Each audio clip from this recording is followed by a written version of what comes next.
Aztecs, it's a huge variety.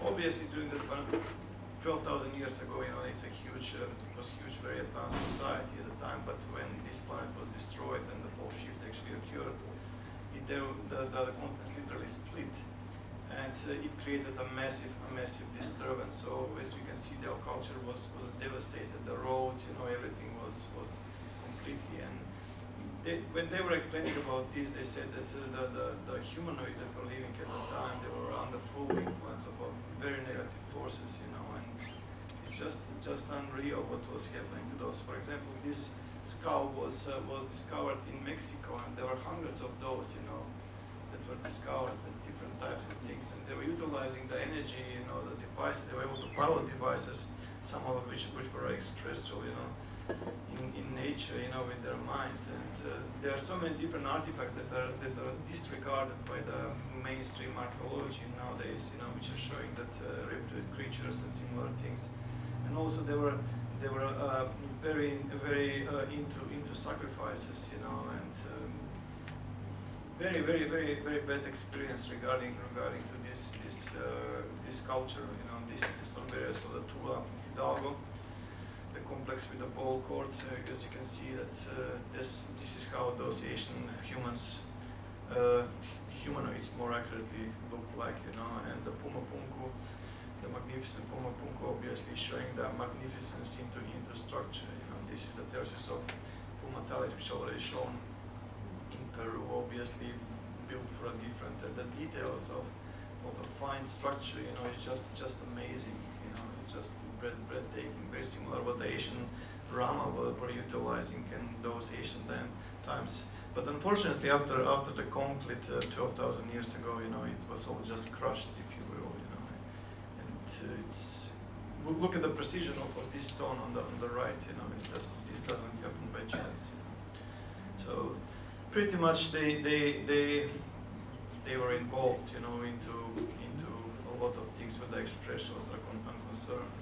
This photo on the right is the subject of a controversy for a very long time. I actually spoke with a guy who actually took it, so he said it's not a fake at all. So in 2009, the Hector Silazar visited the Asian Mayan city of Chichen Itza with his family. There he captured 3 photos with his iPhone. What appeared on one of the photos was quite mysterious. It's just showing us that the, let's say, beam of light, if you will, just shoot out directly. The pyramid of the sun is quite awesome. It's smaller than the Great Pyramid of Giza, but it's still quite impressive. It's 1.2 million square meters of mass.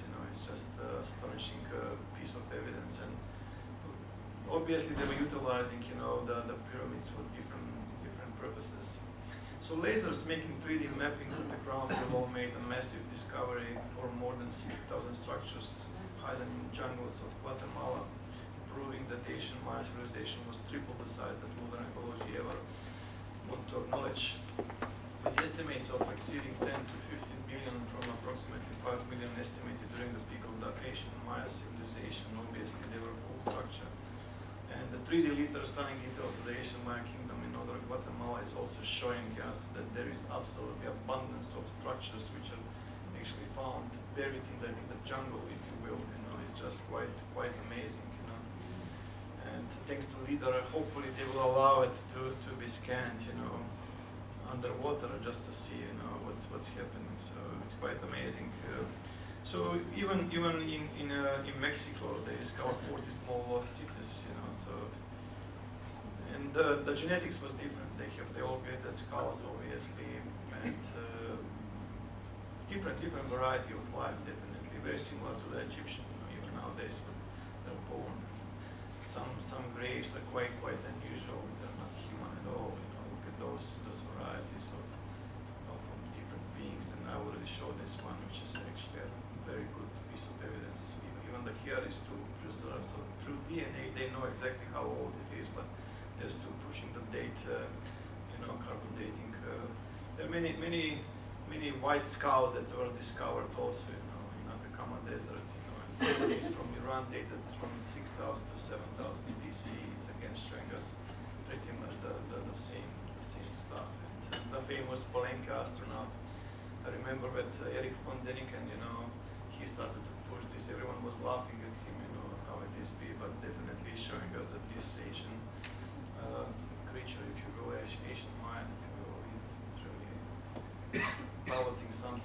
there's so much relevant information out there which is showing that they had a flying technology and they had spacesuits, you know, and there's so much coincidences, so to speak, you know, which can be. And this is from Pulpal Lines, Varacocha. Again, is showing the same type of entities, if you will, that had like a spikes, if you will. And it's showing to be seen only from the top. Obviously, they had a huge culture, a huge cities, you know, with streets and similar things until this was all displaced, if you will. You know? So obviously, we can see pretty much the same as we are seeing nowadays, you know, with the modern cities. So obviously, they were using those, as far as I was shown, like balls of light. That were inside a stone balls that had different properties. That's why when you crush those, actually certain stone balls, they have a specific materials for conductivity that actually can literally support plasma. So, for example, even in a parallel in crop circles, they have found a small microscopic or a bit bigger, let's say, pieces of meteoric iron, and it was just quite a question how come they're found there, you know, because the plasma balls are utilizing those fragments, you know, to discharge. As I mentioned, there is a capacitor component which is happening.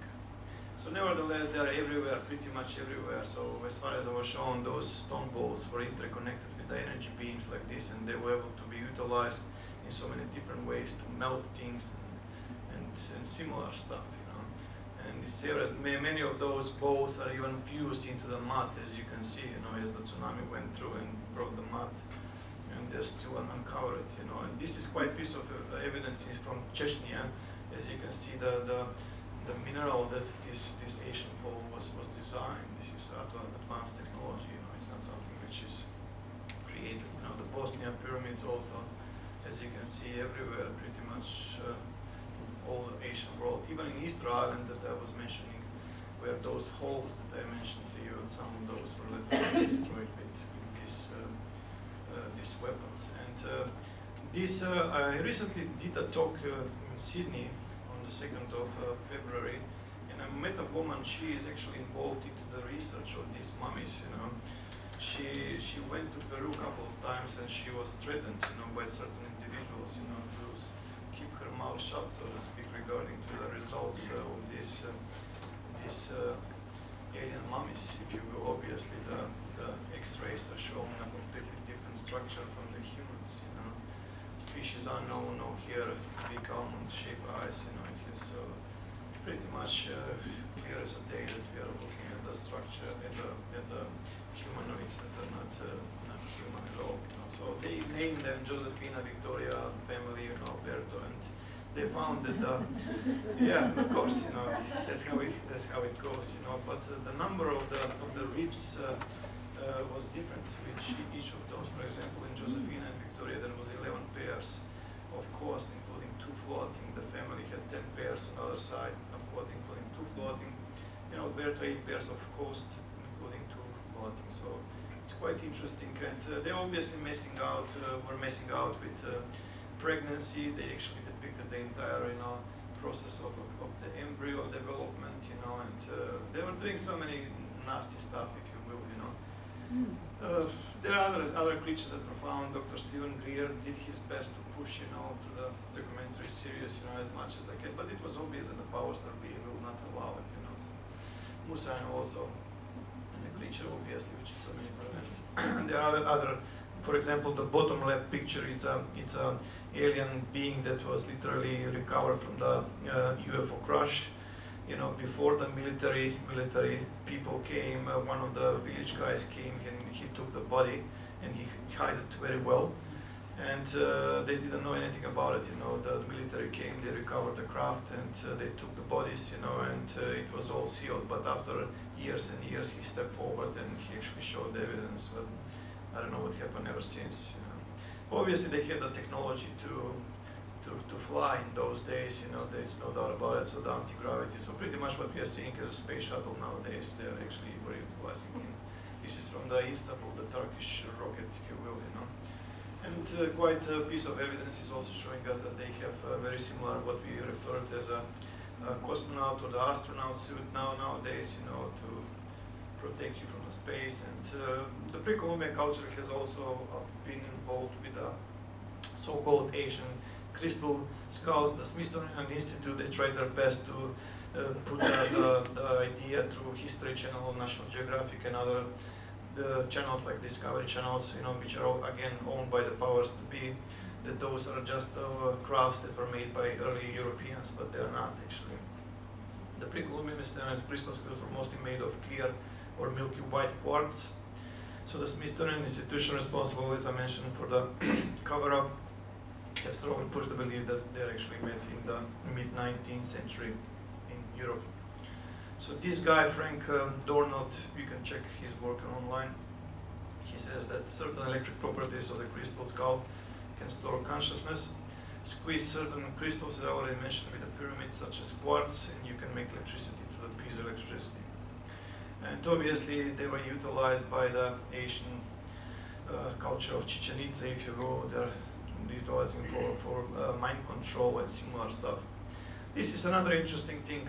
Residents of the outskirts of Puebla, near Veracruz, Mexico, found jade stones in the forest with mysterious sculptures that seems to represent some humanoids with large heads similar to real gray aliens. So take a look at this. They found inside, they brought the cameras and everything. This is the location on the bottom right image where exactly this was. And look what the artifacts are actually retreated. As I mentioned, this is an alien which is piloting certain flying vehicle, and on the right is giving us the depiction. So pretty much is what we nowadays see as a it's not TR Astra, but it's the real stuff. And we can see that also they had the elongated skull. The shape of the eyes was different. And in this picture, where you can see that we're usually using telekinesis to levitate certain objects. So they're under control. The spheres that I was referring previously, if you will. So there is so much different stuff, and this is all disregarded by the mainstream archaeology, and as much as they can. But people that are forming in groups, and it's very difficult to deny anymore. So obviously from the structure, So this is what happened 4,000 years ago, So like I mentioned, after the 11,600 years ago, pretty much the human society went, the ancient Rama civilization was still resisting because they were building their protective shields, the divine energy protected them from the negative ones. The ancient Egyptian ones, they flourished, they utilized their own way of living the way that we are living nowadays pretty much, but they were full under control of the ETs. But the pre-Columbian ones, they got the worst part of the history, if you will, because the aliens were literally living among them, and there was so much stuff which was happening. And 4,000 years ago, the powers that be, if you will, the extraterrestrials, type 3, they decided to even downgrade the situation even more. Another conflict appeared, described in Ramayana, in Mahabharata, where weapons were utilized. Everything that was left was literally destruction. It was vitrified. And when they were showing me these fragments, sometimes it took days. It was very, very disturbing, if you will, So we can see the evidence of the non-thermal and thermal discharges, where they actually melted the entire structure. Sometimes the structures were lifted in the air, then flipped it over. For example, the stairs on the top left, and then again applied certain weaponry. Many of those structures were completely buried in mud as the tsunami went through, as you can see, and then further they were unearthed. So you can see the same dynamic of how they were melting the rocks. So when I was mentioning about human population starting from very small number, so imagine if the weapons can do this to the stones and metal and similar stuff. That's why the population was almost wiped out, if you will. So now we are over 7-point-something billion, but in those days it was very, very small number of survivors, if you will. And for example, this is where the energetic discharge, what happened, and it literally moved the entire, Sergia rock to a side, like blown away from a wind, if you will. It's like atomic discharge, if you will. Just amazing piece of evidence, and this is what was also unearthed. So this is quite interesting. Probably most of you have already heard it, but it's important to mention. Hindu epic poems Mahabharata and Ramayana are offering the best description of Asian atomic warfare one can find. It says it was the single project translated from Sanskrit, of course, charged with all the power of the universe. An ascended column of smoke and flame, as bright as thousands of suns, rose in all its splendor. It was unknown weapon, an iron thunderbolt, a gigantic messenger of death, which reduces to ashes the entire race of the Rishis and the Adhakas. The corpses were so buried as they are unrecognizable. The hair and nails fell out, pottery broke without apparent cause, and the blood turned white. After a few hours of foodstuffs were infected. To escape from this fire, the soldiers threw themselves in streams to wash themselves and their equipment. The gods in cloud-borne chariots, bright celestial cars in concourse sailed upon the cloudless sky. Mahabharata. So pretty much what the Asians are discovered, and for example in Auckland, Africa, they found the atomic reactor. So the very petrified, the Sodom Gomorrah. So it's all there. And as I mentioned, the so-called mysterious yellow glass, which was found, and what can I say? This is from the ancient Rama civilization, as we can see. Once when you zoom out here, you will see that it's actually embedded into the rock itself. So in 1819, British officer John Smith was actually hunting a tiger in the forest outside of Mumbai, India, and he actually stumbled upon this site.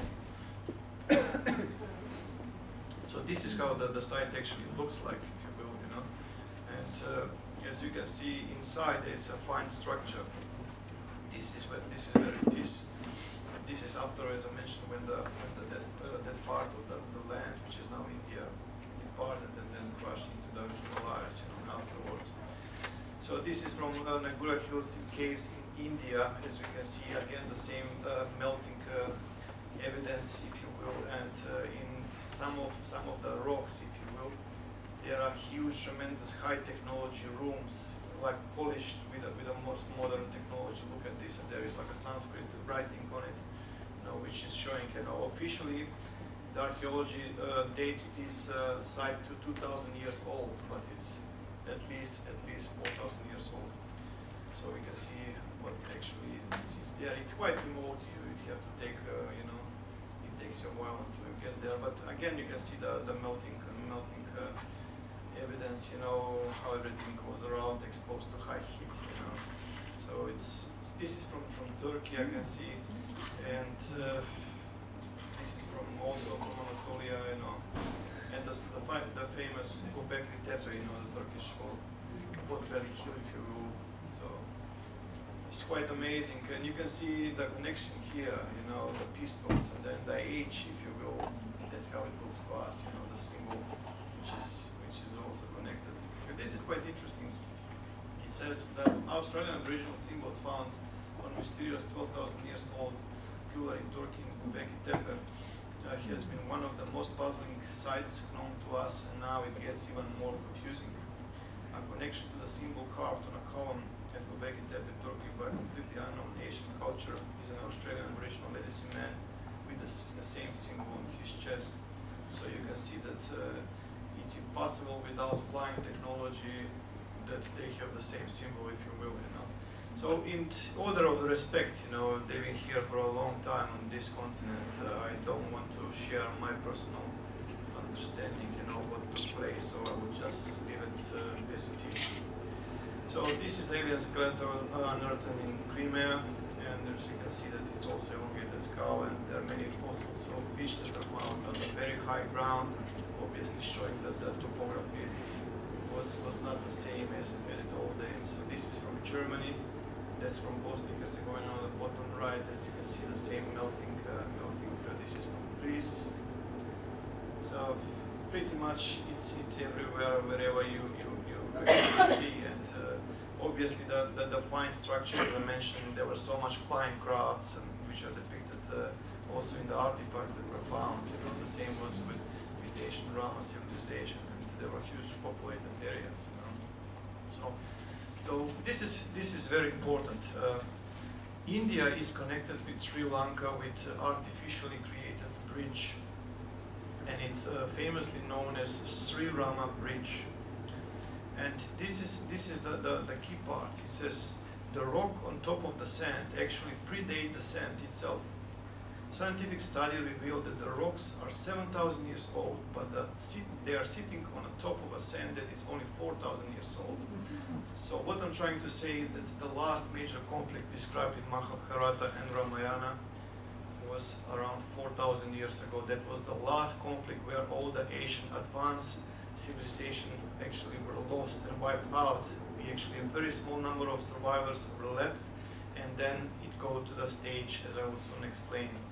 So many of the weapons, as I mentioned, that were used, some of the long years that survived, you know, the genetics was different, as I will soon explain in the third part. That the ones that survived, you know, they went away with their Vimanas or Astras, if you will, and they come back. They actually pass some of the teachings, if you will, to the new ones where the genetic was already lost, if you will, you know. Again, the same topic, you know, the teaching is not about Buddha, it's about whole culture of these beings, if you will, you know. And especially in the last part where the evolution of consciousness will be explained, you know, this plays also a bigger role.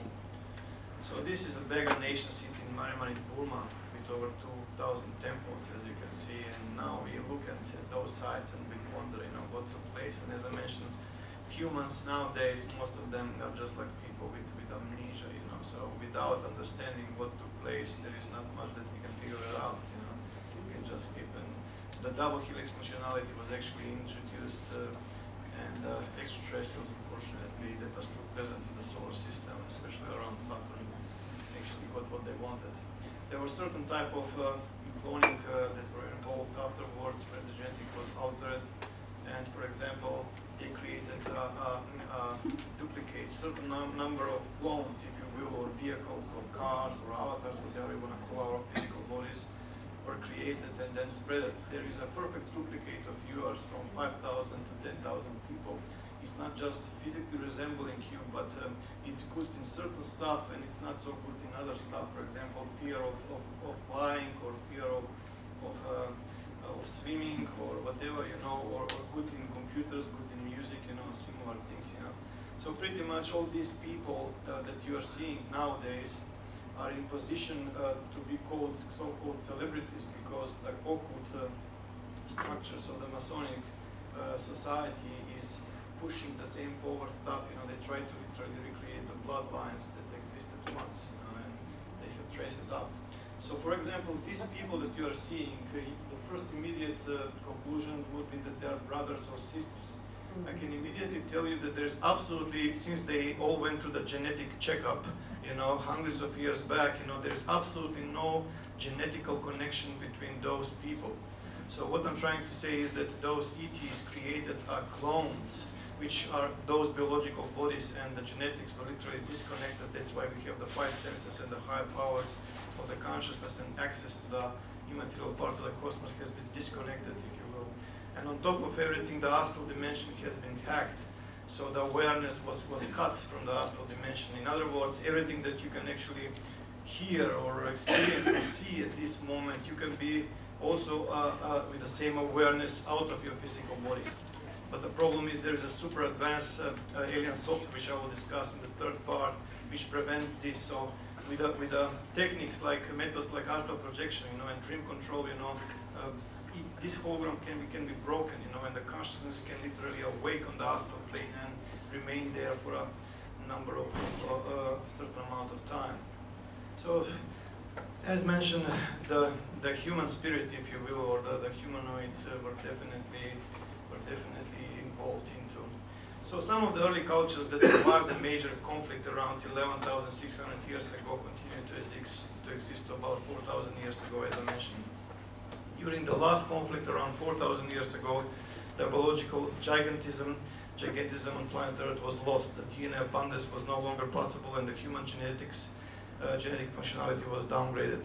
With only 5 sense input and higher abilities of consciousness deactivated, the humankind became an easy target for many abusive ET species that stayed in the solar system.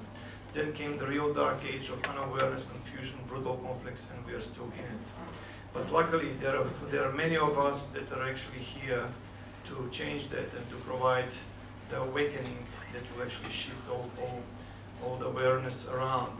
So thank you very much for your attention, and we will continue with the third part in 20 minutes, which will deal with our